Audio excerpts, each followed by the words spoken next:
Good morning. We appreciate your courtesy. Please be seated and be comfortable.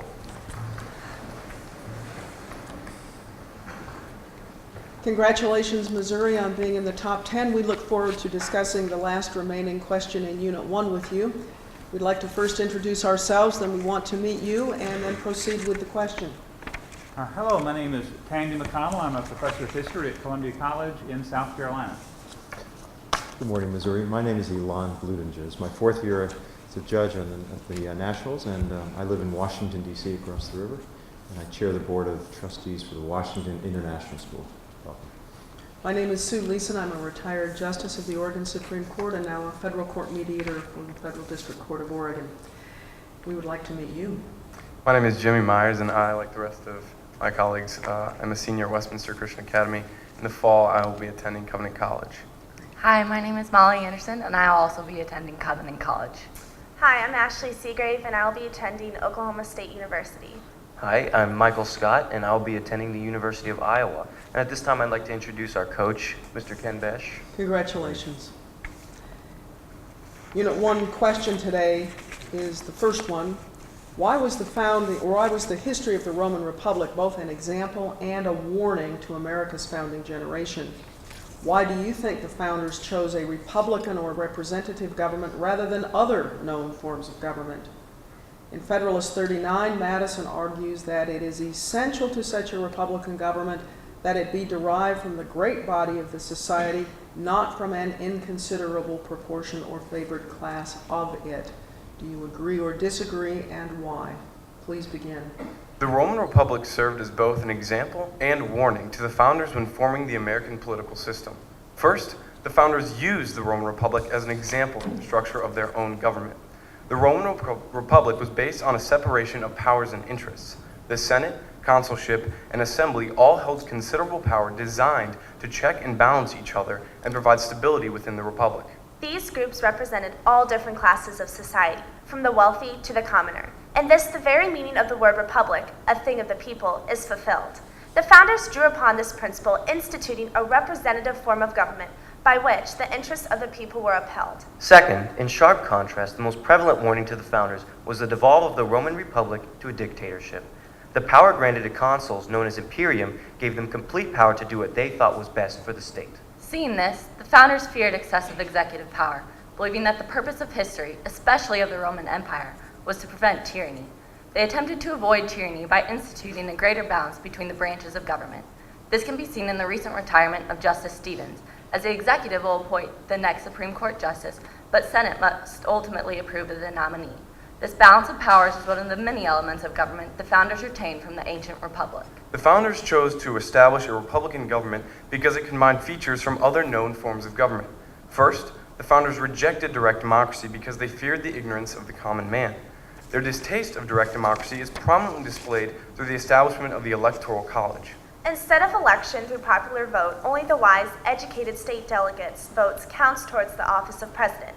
As seen in the outcome of the 2000 election, the Electoral College does not always reflect popular opinion, where George W. Bush won the Electoral College vote, but Al Gore actually won more popular votes. Second, the founders then structured the republic to balance the power of the government and the voice of the people. In a unitary system, a strong central government acts directly on the citizens, as they had recently experienced in Great Britain.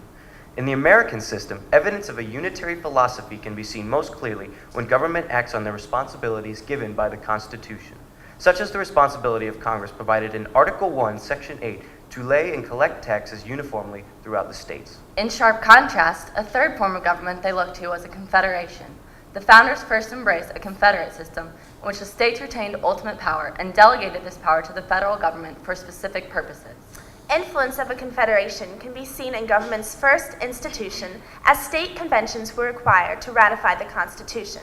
In order to balance an efficient federal government yet keep ultimate sovereignty with the citizens, the founders formed a republican government as a hybrid between unitary and confederate systems with democratic ideals. We agree that a republican government must be derived from the great body of the people. John Marshall said, "The government is emphatically a government of the people. Its powers are granted by them and are to be exercised directly on them and for their benefit."